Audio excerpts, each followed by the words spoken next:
Hello, YouTubers! Welcome and thank you for clicking on this video. Today, I will cover a very well-known topic and an easily researched topic. Fear related to any standard pregnancy, fear related to cryptic pregnancy, and fear related to phantom or what some call a false pregnancy. You take one word, pregnancy. And for most of us, a whole ton and humongous flood of emotions, thoughts, feelings begin running through our heads. When you hear or read the word pregnancy, your response of that word depends on the following factors, such as your age, your sex, your social status, your marital status, your occupation, your culture, traditions, support system, education level, and future goals.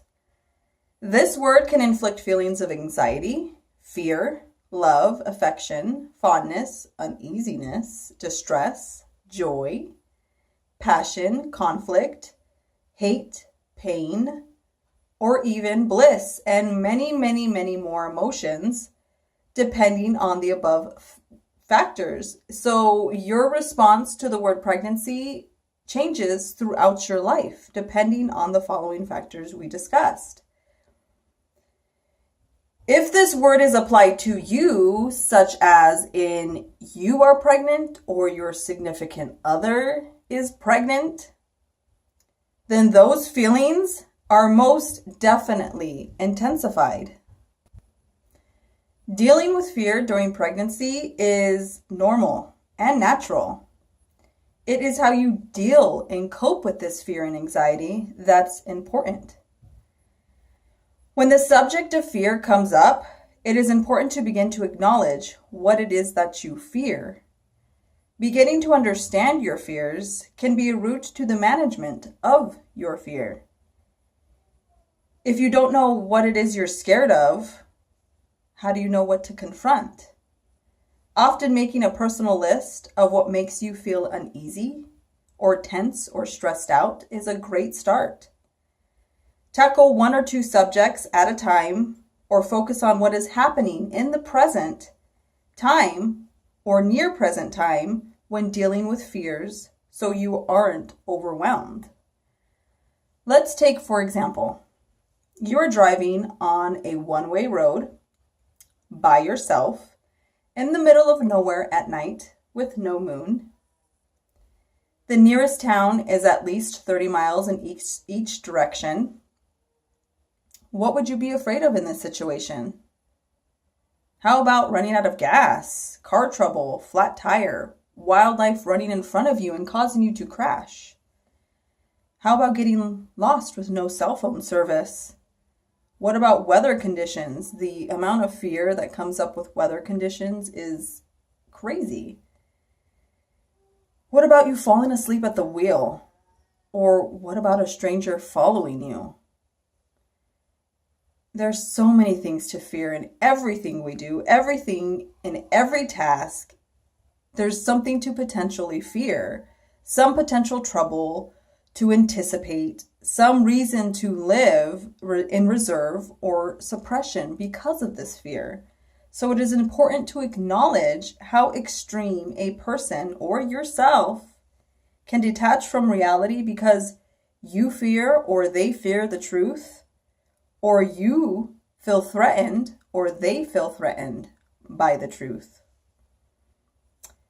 So let's cover some fears associated with a standard pregnancy, and all of these are validated because they are very real emotions.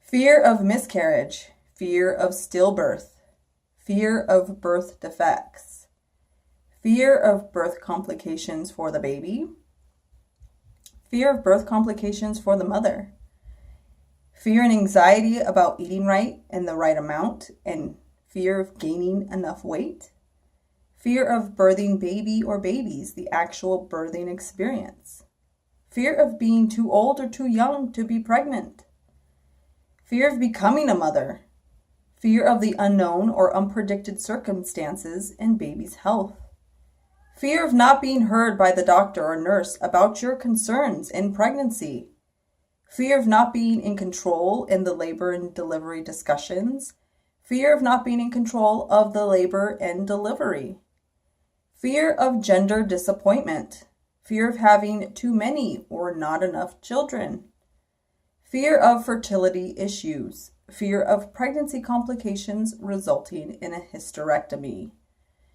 fear of being treated as another number in the medical field, which is a lot of women's feelings and fears when they want to have a birthing experience in the hospital. A lot of the times, the fear of being treated as another number, because the doctors have to follow the hospital protocol, they have to follow hospital regulations, and so a lot of the time, the mother's wants or needs are overlooked because of these things. So you can feel like you're treated as another number in the medical field. And this was a very big fear for me, being treated as another number when I was pregnant. Fear of an unsupportive father, the father of the baby not supporting you. Fear of not being able to bond with your baby. Fear of detachment or postpartum depression. Fear of your baby not bonding with the father or family members. Fear of your body changing.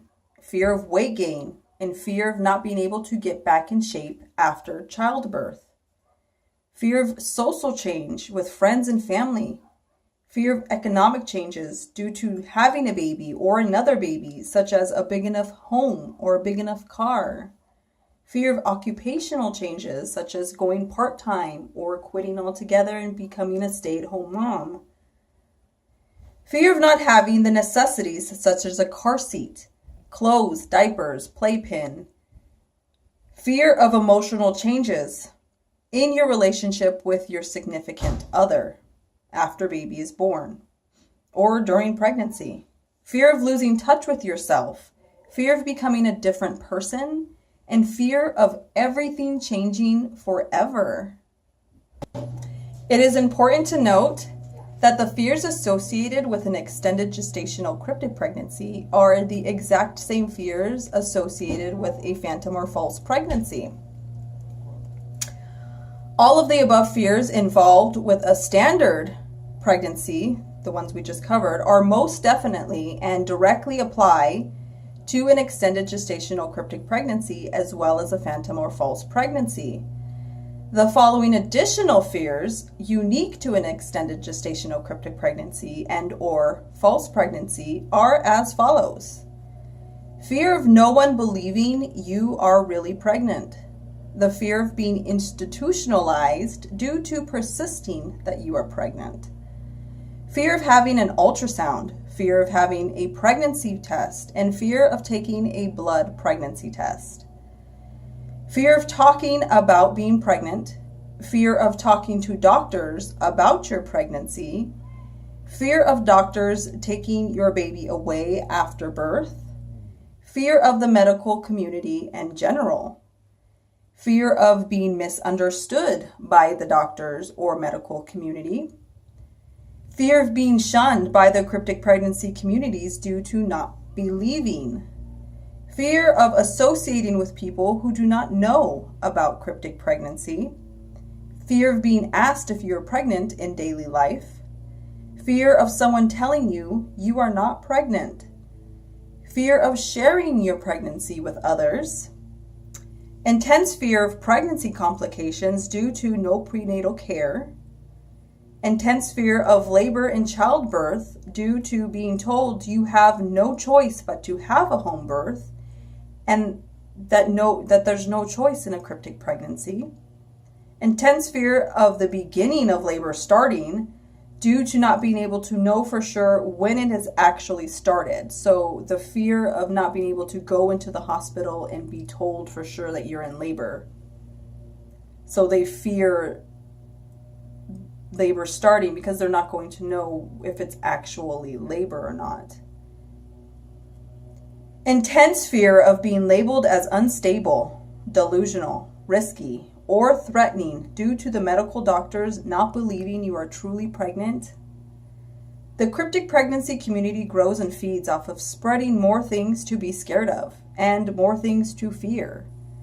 The entire idea of an extended gestational cryptic pregnancy was invented because of fear. Extended gestational cryptic pregnancy wouldn't exist if it wasn't for the use of fear and emotional exploitation. Acknowledging these fears and then dealing and confronting these fears are the first and second steps to moving past them and living a more burden-free life. Understanding the control and manipulation that the emotion of fear enforces is very, very important. Fear is used by every cult and indoctrination technique out there. Fear is how the medical field gets us to go to the doctor in the first place. Fear is why everyone believes disease is genetic. Fear is why you think you have no control over your health, and fear is why you believe aging is unavoidable. Fear dictates many, many things in our world, and the subject of pregnancy, labor, and delivery capitalize on this emotion. The emotion of fear. Because it is so easy. Every single woman wants to have a healthy, happy pregnancy, and every single woman wants to have a happy, healthy baby. So it's so easy to use fear as a way to control somebody and their decisions about pregnancy, labor, and childbirth. These are real fears, and the dread of these things you are afraid of happening are justified and legitimate. The best way I found to deal with my fear during my 2 pregnancies, my 2 labors, and my 2 childbirths was to stay informed, to research the things that were going to be done, the techniques and protocol behind the procedures they will be doing. I researched all of this information so that I could get a better understanding. I researched my fears in order to better understand what it was I was scared of. And usually, and every time I did this, with this newfound understanding and information, a lot of my fear and anxiety just subsided. It just went away. In my personal experience, thoroughly studying what I was scared of helped me to confront the fear and remove the stress. I hope this video helps someone realize how the extended gestational cryptic pregnancy community basically wouldn't function if it weren't for the emotion of fear. It is important to acknowledge, confront, and move past some of the things you are afraid of. I encourage everyone to do it. Actively removing the fear from my life has helped me and changed my life in so many ways. So I highly encourage you to do it yourself. Please be well, have fun, stay blessed. Bye.